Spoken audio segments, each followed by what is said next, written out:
Hello student, स्वागत है आप लोगों का एक और नई वीडियो के साथ स्टडी टैग पर। यह है BHIC 131 इग्नू स्टूडेंट्स के लिए। एक इम्पॉर्टेंट बात है, ये पीडीएफ काफ़ी ज़्यादा लंबी बन चुकी है, काफ़ी ज़्यादा इसके अंदर आंसर्स के अंदर स्टडी मटेरियल काफ़ी ज़्यादा है, जिसकी वजह से ये वीडियो लंबी ना हो जाए। इसलिए मैं कुछ कुछ चीज़ें ही पढ़ूंगा, कुछ कुछ चीज़ें ही बताऊंगा आप लोगों को। बाकी आपको कोई डाउट हो तो आप वीडियो को रोक कर आप समझ सकते हैं। इसके अंदर काफ़ी आसान लैंग्वेज में लिखा है, लेकिन आपको फिर भी कोई दिक्कत है तो कमेंट सेक्शन में आप मुझसे पूछ सकते हैं। मैं आपको और भी आसान करके आपको बताने की कोशिश करूँगा ताकि जल्दी से जल्दी आपको समझ में आ जाए। और मैं तो बिना किसी देरी के इस वीडियो को स्टार्ट करते हैं। यह है इकाई 3, भारतीय इतिहास, प्राकृतिक विशेषताएं, गठन एवं लक्षण। सबसे पहला है उद्देश्य इस यूनिट का। इस यूनिट का उद्देश्य क्या है कि यह स्पष्ट करना कि प्राकृतिक भूगोल भारत की ऐतिहासिक संरचना को कैसे आकार देता है। यह बताना कि कैसे विभिन्न क्षेत्रीय विशेषताओं ने विविध सांस्कृतिक, राजनीतिक और आर्थिक व्यवस्थाओं को जन्म दिया। जो अलग अलग जो क्षेत्र थे उन्होंने किस तरीके से सांस्कृतिक, राजनीतिक और आर्थिक व्यवस्था को जन्म दिया। ये विश्लेषण करना, यानी कि ये जांच करना, विश्लेषण करना कि क्षेत्रीय विविधता, जो विविधता का मतलब होता है कि वेराइटीज, जो कैटेगरीज होती हैं, के चलते भारत में एक समान ऐतिहासिक प्रक्रिया नहीं बल्कि अनेक समांतर प्रक्रिया उभरी। ठीक है, ये कहीं हमें ये सोचने के लिए प्रेरित करती है कि इतिहास केवल मनुष्य द्वारा रचा गया नहीं बल्कि ये प्रकृति और मानव के साझा संवाद का परिणाम है। यानी सिर्फ मनुष्य ही नहीं बल्कि प्रकृति और मानव ने दोनों ने मिलकर इसको अंजाम तक पहुंचाया है। नेक्स्ट प्रस्तावना इस यूनिट का इंट्रोडक्शन है कि भारत का भूगोल अत्यंत विविध और जटिल है। जाहिर सी बात है, ठीक है। भारत का इतिहास जितना विशाल है उतना ही विविध भी है। इस प्रस्तावना में यह भी उल्लेखनीय है कि भारत के अलग अलग क्षेत्र में ऐतिहासिक विकास की प्रक्रिया भी अलग अलग थी। उदाहरण के लिए जैसे कि गंगा यमुना के मैदान में कृषि आधारित स्थायी बस्तियां जल्दी विकसित हुई, ठीक है, जबकि दक्षिण भारत के पठारी क्षेत्रों में पाषाण युग की परंपराएं अपेक्षाकृत देर तक बनी रहीं। मतलब कि वहां पे ज्यादा विकास जल्दी नहीं हुआ। उत्तर पश्चिमी की सीमाओं ने आक्रमणों और सांस्कृतिक मिश्रण को जन्म दिया। ठीक है, समुद्री तटीय क्षेत्रों ने व्यापार और सांस्कृतिक विनिमय को संभव बनाया। इसलिए प्रस्तावना यह स्पष्ट करती है कि प्राकृतिक विशेषताओं को समझे बिना भारतीय इतिहास को पूरी तरह नहीं समझा जा सकता। अगला है प्राकृतिक भूगोल और इतिहास। अब क्या है कि प्राकृतिक भूगोल और इतिहास के बीच गहरा संबंध है। प्राकृतिक भूगोल में भूमि की आकृति, जलवायु, जल स्रोत, मिट्टी, खनिज, वनस्पति और पारिस्थितिकी शामिल हैं, और यही तत्व यह निर्धारित करते हैं कि कोई मानव समाज कहाँ बसेगा, क्या खाएगा, कैसे जिएगा और कौन से संसाधन पर निर्भर करेगा। ये भूगोल की स्थिति तय करती है। यानी कि उस जगह का एटमॉस्फेयर, उस जगह का वातावरण तय करता है। भारतीय उपमहाद्वीप का भूगोल अत्यधिक विविध है। जाहिर सी बात है, क्योंकि भारत के अंदर काफ़ी सारे अलग अलग तरह के वो भौगोलिक क्षेत्र हमें देखने को मिलते हैं। बर्फ भी देखने को मिलती है, रेगिस्तान, बरसात वाला क्षेत्र देखने को मिलता है, तटीय क्षेत्र देखने को मिलता है, पहाड़ी क्षेत्र देखने को मिलता है ना। तो जैसे देखो कि हिमालय ने भारत को मध्य एशिया से एक भौगोलिक रोध प्रदान किया, लेकिन वहीं उत्तर पश्चिम दरें जैसे खैबर ने आक्रमणों को भी आमंत्रित किया। ठीक है, सिंधु और गंगा की नदियां सभ्यता की जननी बनी। दक्षिण भारत का पठारी क्षेत्र उत्तर भारत से काफी भिन्न राजनीतिक और सांस्कृतिक विकास के मार्ग पर चला। समुद्र तटीय क्षेत्र जैसे पश्चिमी तट, बंगाल की खाड़ी ने व्यापारिक मार्गों और सांस्कृतिक आदान प्रदान को जन्म दिया। इतिहासकारों का मानना है कि भारत में भौगोलिक परिस्थिति ने ही इतिहास की गति को निर्धारित किया, जैसे कृषि योग्य भूमि का विस्तार, जल स्रोतों की उपलब्धता, पर्वतीय अवरोध या व्यापारिक मार्गों की उपस्थिति। यानी कि जैसा जैसा भूगोल था भारत के अंदर, वैसे वैसे उनके वहां पे कामकाज, खाना पीना, रहना सहना हुआ। ठीक है, अब पर्यावरणीय और मानव बस्तियां। जैसे पर्यावरण केवल भौतिक संरचना नहीं है, वह मानव सभ्यता का आधार है। यह मनुष्य को निर्धारित नहीं करता, लेकिन उसके विकास की दिशा और संभावनाओं को प्रभावित करता है कि वो कैसे विकास करेगा, किस तरीके से वो उसको दिशा मिलेगी, ये जरूर निर्धारित करता है। भारत जैसे विशाल और विविधता से भरे भूगोल में ये संभव है और भी जटिल है, लेकिन रोमांचक रहा है। ये अलग अलग क्षेत्रों में अलग अलग तरह का पर्यावरण रहा है, और उसी के अनुसार वहाँ की बस्तियां, उनकी संस्कृति, कृषि प्रणाली, सामाजिक संरचना और ऐतिहासिक विकास अलग अलग हुआ है। पर्यावरण की परिभाषा और उसका दायरा क्या है कि पर्यावरण का आशय केवल पेड़ पौधों, नदियों और पहाड़ नहीं है। इसमें शामिल होते हैं, क्या शामिल होते हैं इसके अंदर? भौगोलिक तत्व, भूमि की आकृति, जलवायु, तापमान, वर्षा आदि। संसाधन में क्या होता है कि जल, मृदा, खनिज, वन, जंतु। पारिस्थितिकी संबंध क्या है? जीवों और उनके पर्यावरण के बीच के अंतःक्रिया। आपने पढ़ा होगा पारिस्थितिकी तंत्र क्या होता है, जो एक दूसरे से जुड़े होते हैं सभी। सबसे अहम, मनुष्य और पर्यावरण के बीच पारस्परिक संबंध। ठीक है, जब हम मानव बस्तियां कहते हैं तो उसका तात्पर्य केवल कुछ घरों की संरचना नहीं बल्कि मानव समुदाय द्वारा किसी क्षेत्र विशेष में स्थायी या अस्थायी रूप से बसने की प्रक्रिया है, जिसमें वे अपने पर्यावरण से समस्या मतलब कि संबंध बनाते हुए जीवन जीने के लिए तरीके खोजते हैं। अगला है प्राचीन भारत में पर्यावरण आधारित बसावटें। भारत में शुरू से ही बस्तियों का निर्माण पर्यावरणीय सुविधाओं के आधार पर होता है। ऐसे कुछ ऐतिहासिक प्रमाण निम्नलिखित हैं, जैसे नदी के किनारे बस्तियां। भारत की सबसे प्राचीन सभ्यता जैसे सिंधु घाटी सभ्यता, हड़प्पा नदियों के किनारे ही पनपी। ये नदियां सिर्फ जल स्रोत नहीं थी बल्कि कृषि, व्यापार और संचार के लिए भी आवश्यक थीं। अगला है बाद में गंगा यमुना के दोआब में जनपदों और महाजनपदों का उदय हुआ। ये क्षेत्र न केवल उर्वरक था बल्कि मानसून से भी लाभान्वित था, यानी यहाँ पे बारिश भी होती थी और ये उर्वरक मिट्टी भी थी। यहाँ पे पर्वतीय क्षेत्र में बस्तियां।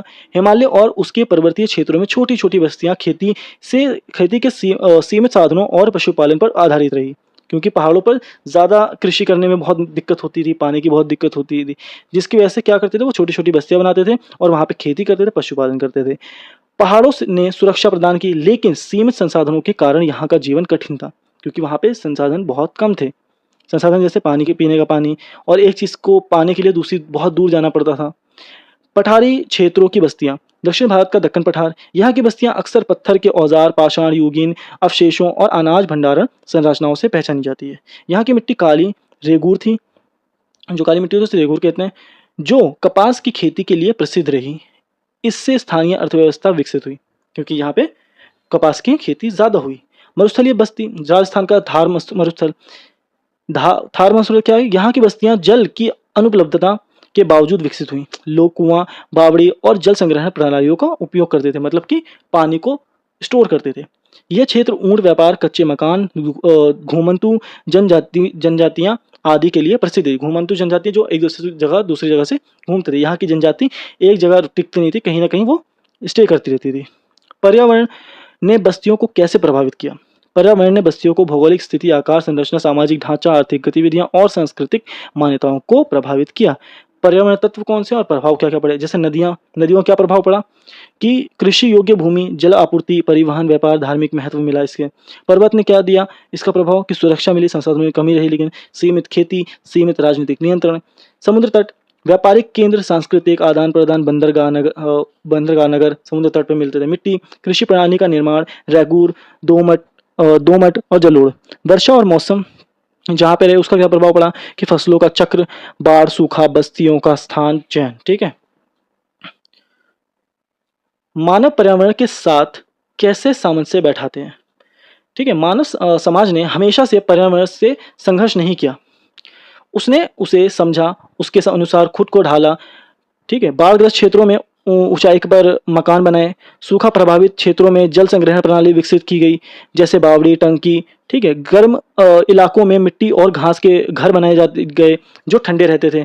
पहाड़ी क्षेत्रों में ढलानदार खेतों, टेरेस फार्मिंग की परंपराएं। आप देख रहे हो कि काफ़ी आसान लैंग्वेज में लिखा हुआ है, आपको समझने में कोई भी दिक्कत नहीं आएगी। फिर भी मैं आप लोगों के लिए कुछ कुछ पॉइंट्स पढ़ दे रहा हूँ थोड़ा थोड़ा, ताकि आपको दिक्कत ना हो। नेक्स्ट है पर्यावरणीय निर्धारणवाद बनाम मानव क्रियाशील। इतिहास में विचारधारा रही है, जैसे भौगोलिक नियतत्ववाद कहते हैं, जिसमें यह मान्यता रही है कि पर्यावरण की पूरी तरह तय करता है कि मानव समाज कैसे चलेगा। ठीक है ना, ये इनकी परंपरा रही है, ऐसा इनका वो था कि यही तय करता है पर्यावरण है कि मानव समाज कैसे रहेगा। अब उदाहरण के लिए जैसे सिंचाई नहरों का निर्माण हुआ। ठीक है। बांधों और जलाशय की स्थापना हुई। रेगिस्तान क्षेत्रों को हरित क्षेत्र में बदलना इंदिरा गांधी नहर के द्वारा हुआ। आधुनिक शहरों का निर्माण हुआ। इससे यह स्पष्ट होता है कि इतिहास केवल प्रकृति की दी हुई चीजें नहीं दोहराता, बल्कि मनुष्य भी एक सक्रिय परिवर्तनकारी शक्ति है, वो भी अपने आप को बदलने की कोशिश करती है। भौगोलिक नियतवाद के विरुद्ध तर्क। इसके विरुद्ध तर्क क्या है? जैसे उदाहरण के रूप में कि यह सिद्धांत मानता है कि गर्म जलवायु वाले क्षेत्रों के लोग आलसी और आक्रमण होते हैं, मतलब कि थोड़े चिड़चिड़े होते हैं, जबकि शीत जलवायु में रहने वाले लोग मेहनती और संगठित होते हैं, एक साथ काम करते हैं। इसी तरह यह माना गया कि नदी घाटी सभ्यताओं का विकास केवल इसलिए हुआ क्योंकि नदियों ने जल और कृषि की सुविधा दी। ठीक है। इस सोच के अनुसार मानव समाज का इतिहास प्रकृति के रूप या प्रकोप पर निर्भर रहा। यानी मानव स्वयं कोई स्वतंत्र शक्ति नहीं है, बल्कि एक प्रतिक्रिया करने वाला प्राणी है। जो वक्त वक्त पर प्रतिक्रिया करता है। भौगोलिक नियतवाद की प्रमुख मान्यताएं, आप इनको पढ़ सकते हैं। ठीक है, इन मान्यताओं के विरुद्ध तर्क, ये तर्क दे, इसके अंदर तर्क है, ये सारे के सारे। आगे पढ़ते हैं। सामान्य पर्यावरण में भी विभिन्न सांस्कृतिक विकसित होती है। ठीक है, जो समान पर्यावरण है उनमें भी विभिन्न संस्कृति विकसित हुई थी। जैसे भारत के गंगा यमुना के दोआब में एक भौगोलिक क्षेत्र है, फिर भी वहाँ अनेक प्रकार की सांस्कृतिक विविधताएं मिलती हैं। ब्रज, अवध, मिथिला, मगध आदि, ये इस तरह की भाषा जो हैंगी, लैंग्वेज हैंगी, वो बोली जाती हैं। इस तरह दक्षिण भारत में कावेरी, कृष्णा और गोदावरी नदी क्षेत्रों में अलग अलग राजनीतिक, सामाजिक और धार्मिक व्यवस्थाएं उभरी हैं। इसका अर्थ है कि भौगोलिक समानता के बावजूद सांस्कृतिक भिन्नता संभव है, यानी कि अगर समान एटमॉस्फेयर तो वहाँ भी भिन्नता देखने को मिलती है। ज़रूरी नहीं है कि एटमॉस्फेयर का अलग होना ही ज़रूरी है। ठीक है, प्रौद्योगिकी और नवाचार से पर्यावरण की सीमाएं टूटती हैं। आप देख सकते हैं कि पीडीएफ कितनी लंबी है, 13 पेजेस की पीडीएफ बन गई है। इसको अगर हर पूरे एक्सप्लेन करने जाऊंगा तो ये काफ़ी ज़्यादा लंबी हो जाएगी और आप इसको सुनते सुनते देखते देखते बहुत बोर हो जाएंगे। तो मैं इसको धीरे धीरे स्क्रॉल कर रहा हूँ, कुछ कुछ पढ़ रहा हूँ, कुछ कुछ स्क्रॉल कर रहा हूँ, ताकि आप समझ सकें। और अगर कोई भी डाउट हो तो कमेंट सेक्शन में आप मुझसे पूछ सकते हैं। अगला है आधारभूत भू आकृति विभाजन। ठीक है, जैसे भू आकृति विभाजन का अर्थ आप देख सकते हैं यहाँ पे लिखा हुआ है। अगला है भारत के भू आकृति क्षेत्र एक व्यापक दृष्टि, उसके अंदर उसके बारे में लिखा हुआ है। यहाँ पे सब कुछ आसान तरीके से लिखा हुआ है। अब इनके बारे में एक एक करके हम पढ़ेंगे। जो यहाँ पे जो पॉइंट्स लिखे हुए हैं इनके बारे में हम एक एक करके एक्सप्लेन कर रखा है यहाँ पे नीचे, आप इसको समझ सकते हैं। जैसे हिमालय पर्वतीय क्षेत्र, ठीक है, ऐतिहासिक महत्व इसके, फिर उत्तरी मैदान उसकी विशेषताएं लिखी हैं, फिर इसके ऐतिहासिक महत्व लिखे हैं, प्रायद्वीपीय पठार इसकी विशेषताएं हैं, और उसके बाद लिखा हुआ है ऐतिहासिक महत्व, फिर तटीय मैदान इसकी विशेषताएं हैं, फिर ऐतिहासिक महत्व उसका, द्वीपीय क्षेत्र उसकी विशेषताएं लिखी हुई हैं, फिर ऐतिहासिक महत्व है। इनसे आपको क्या होगा कि आपको समझने में मदद मिलेगी कि आप कितने किस तरीके से आप एग्जाम में लिख सकते हैं। आप उनको बढ़ा के भी लिख सकते हैं। अगर आपको पता है कि किस बारे में बात हो रही है तो आपको खुद आप बना के आपको उसका आंसर लिख सकते हैं। अगला क्षेत्रीय प्राकृतिक विशेषताएं, जो क्षेत्रीय प्रकृति उसकी विशेषता लिखी हुई है। हिमालय और पश्चिमी सीमा प्रदेश, ठीक है, उसका भौगोलिक स्वरूप क्या है, 3 प्रमुख श्रेणियां है उसके अंदर, हिमाद्री, हिमाचल और शिवालिक। ये हमने पढ़ा है कि 3 श्रेणियों में है हिमालय हमारा।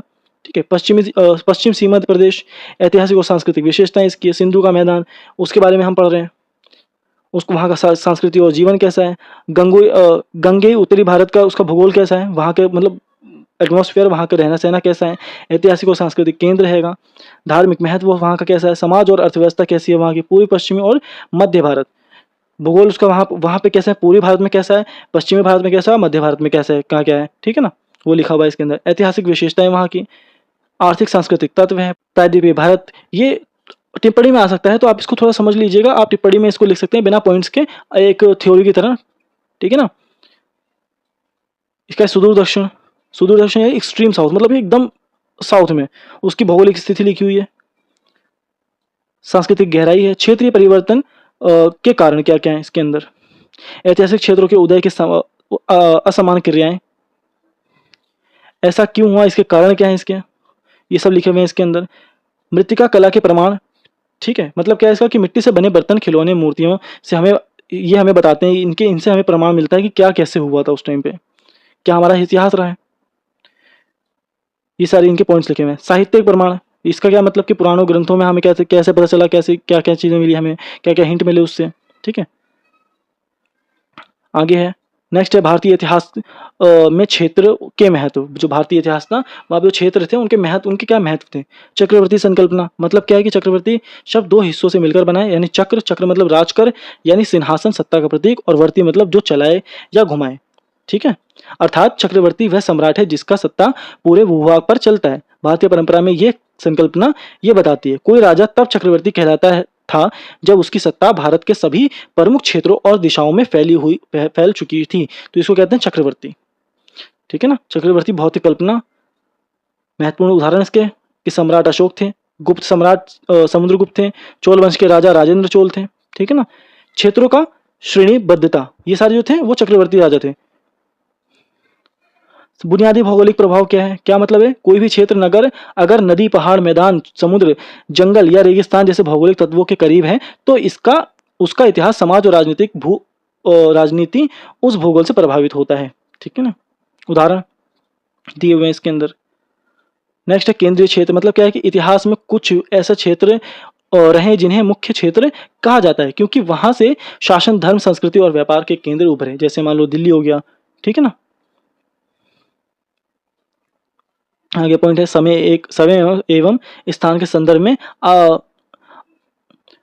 आदिवासियों बस्तियों की संरचना क्या है, मतलब इसका क्या बस्तियां, जहां मनुष्य बसते हैं वह स्थान आदिवासी या बस्ती कहलाता है। इसके प्रकार, आकार, उद्देश्य समय के अनुसार बदलते हैं, ठीक है ना। आदिवासियों मतलब आदिवासी, ये उसका आदिवासी नहीं है, ये आदिवासी है जहां पे लोग रहते हैं उसको आदिवासी कहा जाता है या बस्ती कहा जाता है, ठीक है। आगे है, नेक्स्ट है बस्तियों के बारे में लिखा हुआ है यहाँ पे। प्राचीन भारत में कुछ क्षेत्रों का गठन, ठीक है। भारत का प्राचीन इतिहास केवल राजा रानियों का इतिहास नहीं, बल्कि एक क्षेत्र के एक एक क्षेत्र की गठन प्रक्रिया है। उसकी राजनीति स्थिति, सांस्कृतिक विशेषता और आर्थिक ताकत की गहराई से बनी कहानी है, ठीक है ना। राजा रानी की कहानी नहीं है, वो काफी चीजों के में से मिलकर बनी एक कहानी है। गंगेय घाट, ठीक है, उसके बारे में लिखा हुआ है। मैं माफ़ी चाहूँगा कि आपको अगर समझने में दिक्कत हो रही हो या मैं समझा नहीं पा रहा हूँ सही से, तो मैं माफ़ी चाहूँगा। प्लीज़ आप कमेंट सेक्शन में मुझसे पूछ लें जो भी दिक्कत हो, क्योंकि ये पीडीएफ बहुत लंबी है। अगर मैं आपको समझाया जाऊँगा तो वीडियो बहुत ज़्यादा लंबी हो जाएगी और आप बच्चे सभी बोर हो जाएंगे। किसी के पास इतना टाइम नहीं है, अभी लास्ट टाइम में एग्ज़ाम होने वाले हैं, कि वो इन्हें सुन के समझें या लंबी लंबी वीडियो देखें। बस उन्हें शॉर्टकट चाहिए कि हाँ जल्दी से कोई भी वीडियो मिल जाए जिसमें हम समझ सकें अच्छे से। तो ये है वो वीडियो जिसमें आप जल्दी से समझ सकते हैं रुक के और अच्छे से पढ़ सकते हैं इसको, ठीक है ना। ये सिर्फ इम्पोर्टेंट चैप्टर है जो आपके क्वेश्चन आपके एग्जाम में आएगा ही आएगा। इसमें से कोई ना कोई क्वेश्चन आपको जरूर देखने को मिलेगा आपके एग्जाम में। तो आप इस चैप्टर को अच्छे से तैयारी कर लीजिएगा, चाहे तो आप इस वीडियो से करें, चाहे तो आप अपनी बुक से भी कुछ मटेरियल तैयार कर सकते हैं, ठीक है ना। तो ये है, जैसे उत्तर पश्चिम भारत के अंदर लिखा हुआ है कि उत्तर पश्चिम भारत में क्या है परिचय, जैसे पंजाब, हरियाणा, सिंध, बलूचिस्तान और अफगानिस्तान तक फैला क्षेत्र है, ठीक है ना। जो उत्तर पश्चिम भारत है जो कहाँ तक फैला हुआ है उसके बारे में बता रहे हैं। इतिहास और घटनाएं इसके क्या हैंगी इस क्षेत्र की। और लास्ट बचा है सारांश। मैं आपको एक बार पढ़ के बता देता हूँ कि जैसे भारत का इतिहास उसके भूगोल से गहराई से जुड़ा हुआ है। देश की विविध भौगोलिक स्थिति जैसे नदियां, पर्वत, मैदान, पठार और तटीय क्षेत्र प्राचीन काल से ही मानव जीवन, बस्तियों के निर्माण, राजनीतिक सत्ता और सांस्कृतिक विकास को प्रभावित कर रहे हैं। जाहिर सी बात है, प्राचीन काल से ही मानव जीवन और बस्तियों का निर्माण, राजनीतिक सत्ता और सांस्कृतिक विकास जो भी है सब वो कौन प्रभावित कर रहे हैं? पठार और तटीय क्षेत्र। ये सारे नदियां, पर्वत, सब चीजें कहते हैं मानव जीवन को प्रभावित करती हैं। विभिन्न क्षेत्रों में सभ्यता का विकास हुआ, एक समान गति से नहीं हुआ, बल्कि स्थानीय पर्यावरण, संसाधनों और शासन व्यवस्था के अनुसार हुआ। जैसे वहाँ का शासन था, जैसे वहाँ के पर्यावरण थे, संसाधन थे, उस हिसाब से मनुष्य का विकास हुआ। मृत्तिका कला और साहित्यिक स्रोत से हमें यह जानकारी मिलती है कि भारत के विभिन्न भागों में सामाजिक और सांस्कृतिक गतिविधियां किस प्रकार से विकसित हुई। चक्रवर्ती संकल्पना और क्षेत्रों की श्रेणीबद्धता ये दर्शाती है कि किस प्रकार भौगोलिक विस्तार और राजनीतिक महत्व एक दूसरे से जुड़े हुए हैं। गंगा घाटी, तमिल देश, दक्कन, कालिंग और उत्तर पश्चिम जैसे क्षेत्रों ने भारत के ऐतिहासिक और सांस्कृतिक पहचान को मजबूत आधार दिया। इस प्रकार भारतीय इतिहास को सही रूप में समझने के लिए विभिन्न भौगोलिक क्षेत्र के गठन, उनके लक्षण और उनके ऐतिहासिक योगदान को ध्यान में रखना अनिवार्य है। यही क्षेत्रीय विशेषताएं भारत की सांस्कृतिक विविधता और ऐतिहासिक समृद्धि की नींव है। तो इसी के साथ ये वीडियो खत्म होती है। आई एम सो सॉरी कि इसके अंदर ज़्यादा एक्सप्लेनेशन मैंने नहीं दी है। आपको कोई भी पॉइंट समझने में दिक्कत हो तो आप कमेंट सेक्शन में उस पॉइंट को लिखें। मैं आपको उसका एकदम इजी वर्जन आपको समझाने की कोशिश करूंगा जिससे आप समझ में आ जाए। और बाकी अगर आपको ये वीडियो पसंद आई है तो वीडियो को लाइक करें, चैनल को सब्सक्राइब करें, शेयर करें अपने उन दोस्तों को जिन्हें इसकी ज़रूरत है। अगर आपको इस वीडियो की PDF चाहिए तो डिस्क्रिप्शन में टेलीग्राम चैनल का लिंक है, आप वहाँ जाकर PDF को फ्री में डाउनलोड कर सकते हैं। अभी के लिए इतना ही, मिलते हैं अगली वीडियो में, तब तक के लिए अलविदा।